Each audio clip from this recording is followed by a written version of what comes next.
Assalamualaikum warahmatullahi wabarakatuh. Perkenalkan, saya Nisa Uribah, NIM 4311419037 dari Universitas Negeri Semarang. Pada kesempatan kali ini, izinkan saya mempresentasikan hasil karya saya mengenai Billy Abuzov, bioetanol lignoselulosa bagase melalui metode ozonolisis SSF sebagai sumber energi alternatif nasional. Terdapat 4 topik utama yang akan saya bahas pada kesempatan kali ini. Yang pertama, pendahuluan, yang kedua, metode penelitian, yang ketiga, pembahasan, dan yang keempat, kesimpulan dan saran. Apa diperlukan pengembangan pengolahan limbah ampas tebu atau bagase sebagai sumber bioetanol? Indonesia memiliki sumber energi yang melimpah, salah satunya bahan bakar fosil.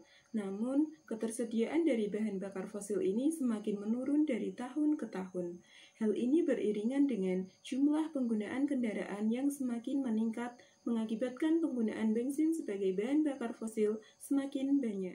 Efek samping yang ditimbulkan adalah kualitas udara yang semakin memburuk, memberikan pengaruh terhadap kehidupan, baik dari segi lingkungan, yaitu polusi akibat asap kendaraan, hingga dari segi kesehatan makhluk hidup. Polusi emisi gas buang dapat berdampak pada gangguan pernafasan, penglihatan, penciuman, tingkat kecerdasan yang berkurang, badan lemas, dan jika dibiarkan terus-menerus akan mengakibatkan kematian. Pada 24 Januari ke depan, terdengar kabar mengenai pengujian emisi pada kendaraan bermotor. Bagi kendaraan yang tidak memenuhi syarat bahan bakar dengan nilai oktan tinggi, maka akan dikenai sanksi. Produksi minyak bumi semakin menurun, sedangkan kebutuhan akan bahan bakar minyak semakin meningkat. Masalah tersebut dapat diatasi salah satunya dengan penggunaan bioetanol sebagai bahan bakar alternatif nasional ramah lingkungan. Meninjau dari Conference of the Parties atau COP21 di Paris, Indonesia berkomitmen untuk mengurangi karbon dioksida sebesar 834 metrik ton atau sekitar 29% karbon dioksida emisi sebelum tahun 2030. Mengapa memilih bioetanol? Beberapa kelebihan bioetanol dibandingkan dengan energi alternatif lain adalah bernilai oktan lebih tinggi, kandungan oksigen tinggi sehingga terbakar lebih sempurna, serta ramah lingkungan. Bioetanol mempunyai kemampuan untuk menaikkan oktan dengan dampak positif pada efisiensi bahan bakar karena kandungan oksigennya yang menyempurnakan pembakaran dan meminimalkan pencemaran udara, sehingga penggunaan bahan bakar fosil pun akan berkurang. Oleh karena itu, bioetanol juga patut dipertimbangkan menjadi bahan bakar kendaraan selain mobil dan motor listrik yang rencana akan digencarkan di Indonesia pada tahun 2030 nanti. Nah, dalam produksi bioetanol ini saya memilih menggunakan bahan baku limbah ampas tebu atau biasa disebut bagase. Sebenarnya tebu memiliki 2 komposisi yang dapat digunakan untuk bioetanol, yaitu nira dan ampas tebu. Namun sangat disayangkan apabila nira diproduksi untuk bioetanol karena ketahanan pangan sebagai gula lebih dibutuhkan. Oleh karena itu, dipilihlah limbahnya, yaitu ampas tebu atau bagase. Bagase terdiri dari karbohidrat atau gula yaitu selulosa dan hemiselulosa, serta lignin sehingga disebut sebagai bahan lignoselulosa. Tanaman dikatakan berpotensi dalam memproduksi bioetanol jika kadar dari karbohidrat dan gulanya besar. Dari kandungan karbohidrat dan gula yang cukup tinggi, maka ampas tebu atau bagase cocok dikonversi menjadi bahan bakar bioetanol. Berdasarkan data statistik tahun 2020, Indonesia memiliki estimasi luas areal tebu sebanyak 458.432 hektar dengan estimasi luas produksi sebesar 2.416.846 ton. Hal ini cenderung mengalami kenaikan dari tahun-tahun sebelumnya.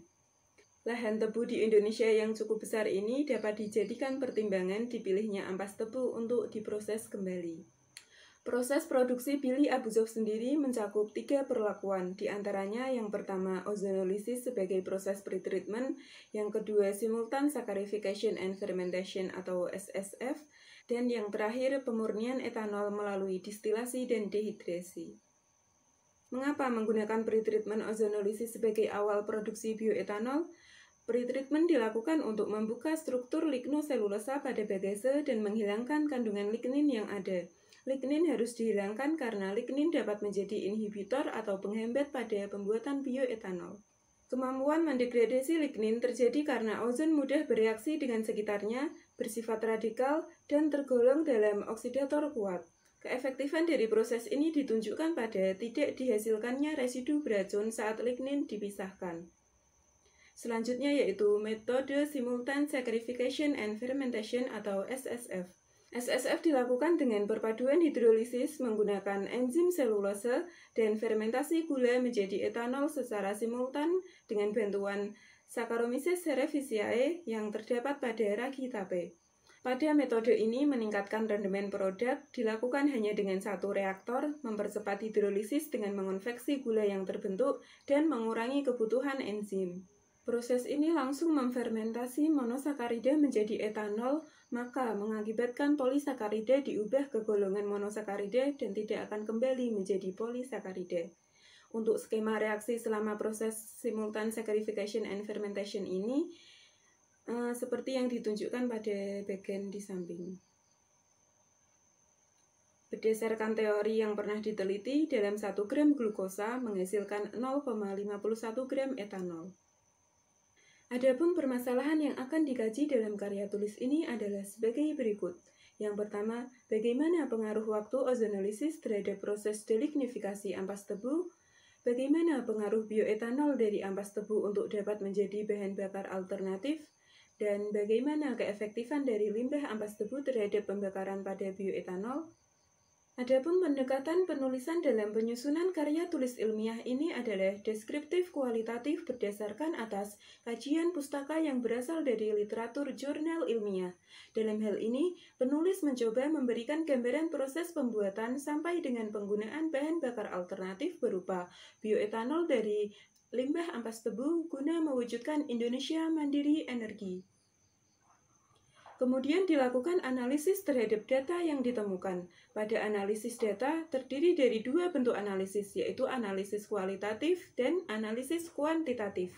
Untuk data yang bersifat kualitatif dapat berupa gambar dan simpulan yang dapat ditarik secara induktif, sementara yang bersifat kuantitatif dapat digunakan analisis kuantitatif melalui media berupa kurva, grafik, tabulasi, atau diagram, sehingga nanti akan didapatkan hasil dan kesimpulan. Bioetanol merupakan salah satu energi alternatif terbanyak yang diproduksi hingga saat ini, mengungguli biodiesel karena sifatnya yang lebih ramah lingkungan. Produksi etanol dari bahan lignoselulosa diawali dengan proses pretreatment, yaitu ozonolisis. Pretreatment ozonolisis dilakukan menggunakan reaktor fixed bed dan diatur sesuai dengan suhu kamar dengan tegangan konstan, yaitu 8500 volt. Ozon generator dapat menentukan jumlah akhir perolehan ozon. Untuk persamaan reaksi kimianya adalah sebagai berikut. Ozon ditambah 2 ion iodida ditambah 2 ion H+, menjadi ozon plus iodin plus air. Hasil suatu analisis menyatakan bahwa laju alir oksigen pada 1, 2, 3, 4, dan 5 liter per menit dengan waktu kontak sebesar 2, 4, 6, 8, dan 10 menit mengalami penurunan kadar lignin yang paling optimal pada waktu delignifikasi 10 menit dengan laju alir 2 liter per menit. Pada proses SSF, fermentasi dilakukan serentak dengan sakkarifikasi. Suhu optimal proses ini diperoleh dari perpaduan antara suhu maksimal hidrolisis dengan suhu maksimal fermentasi, yaitu pada suhu 38 derajat Celcius. Proses tersebut dilakukan selama 72 jam. Fermentasi terjadi dengan bantuan mikroorganisme Saccharomyces cerevisiae, Teresae, dan Tephridae. Penggunaan mikroorganisme Saccharomyces cerevisiae diyakini lebih efektif dalam mengonveksi glukosa hingga menghasilkan etanol. Adapun hasil keefektifan kamir Saccharomyces cerevisiae ditunjukkan bahwa jumlah sel kamir pada waktu inkubasi diperpanjang 72 jam cenderung mengalami penurunan. Di sini kamir telah masuk pada fase kematian sehingga tidak efektif lagi dalam memproduksi etanol pada proses fermentasi glukosa. Pada kurva hubungan jumlah ampas tebu terhadap konsentrasi glukosa yang diproduksi menunjukkan bahwa enzim selulosa pada bagase berpengaruh dalam perolehan glukosa dari hidrolisis selulosa. Hal lain yang dapat mempengaruhi besarnya konsentrasi yaitu dari sifat aktif enzim dalam mengikat substrat. Namun sifat aktif enzim ini dapat habis jika sudah membentuk kompleks enzim substrat. Akibatnya, enzim bebas tidak lagi memiliki sisi aktif. Jadi, semakin banyak pemberian sampel tidak mempengaruhi peningkatan konsentrasi glukosa yang diproduksi. Pada perlakuan Begese 0,6 gram dengan variasi waktu sakarifikasi selama 30, 45, 60, 75, 90, 105, dan 120 menit, diperoleh waktu optimum yang diperlukan enzim agar menghasilkan konsentrasi optimum glukosa terjadi pada menit ke-60. Semakin lama pemberian waktu sakarifikasi akan berpengaruh pada penurunan konsentrasi glukosa yang diproduksi disebabkan adanya merosotnya stabilitas dan ketahanan ekstrak enzim. Selanjutnya yaitu distilasi dan dehidrasi. Pada proses ini dilakukan pemisahan dua komponen berdasarkan perbedaan komponen penguapan. Yang dipisahkan adalah komponen air dan etanol pada suhu 78 derajat Celcius. Semakin tinggi kadar etanol bahan baku, maka suhu tangki penguapan dan suhu distilasi akan semakin rendah. Pada bioetanol Billy Abuzov ini, keefektifan dapat diperoleh dengan adanya pergantian bahan bakar bensin ke etanol dari biomasa Begese. Etanol mempunyai angka riset oktan 108,6 dan motor oktan 89,7. Angka ini melampaui nilai maksimum dari pencapaian yang dihasilkan oleh bensin. Emisi karbon monoksida pada bioetanol relatif rendah diakibatkan oleh rentang keterbakaran yang luas antara campuran udara dengan bahan bakar di dalam silinder, yaitu sebesar 4,3 sampai 19 volt per sen. Energi penguapan etanol pun melebihi bensin, yaitu sebesar 842 kJ per kilogram. Dari sini dapat disimpulkan bahwa yang pertama, waktu ozonolisis yang singkat dengan laju alir rendah menghasilkan konsentrasi produksi ozon yang tinggi. Pada kenyataannya, minimnya konsentrasi ozon yang diberikan membuat proses delignifikasi Begese menjadi lebih maksimal. Yang kedua, pengaruh bioetanol dari Begese dapat dimanfaatkan sebagai sumber energi alternatif melalui proses ozonolisis SSF guna menjadi bahan bakar alternatif nasional. Begese memiliki nilai oktan yang lebih tinggi daripada bensin hasil pembentukan bahan bakar fosil. Yang ketiga, keefektifan bioetanol dari limbah Begese tampak pada kemampuan mengoksidasi bahan bakar lebih banyak, energi penguapan lebih tinggi, dan mengurangi emisi. Penggunaan etanol pada mesin kendaraan lebih baik dibandingkan bensin. Semakin tinggi persentase etanol, maka tingkat penurunan emisi semakin bagus. Jika emisi berkurang, maka pencemaran lingkungan tidak akan terjadi. Demikian yang dapat saya sampaikan. Terima kasih dan mohon maaf apabila banyak kekurangan. Wassalamualaikum warahmatullahi wabarakatuh.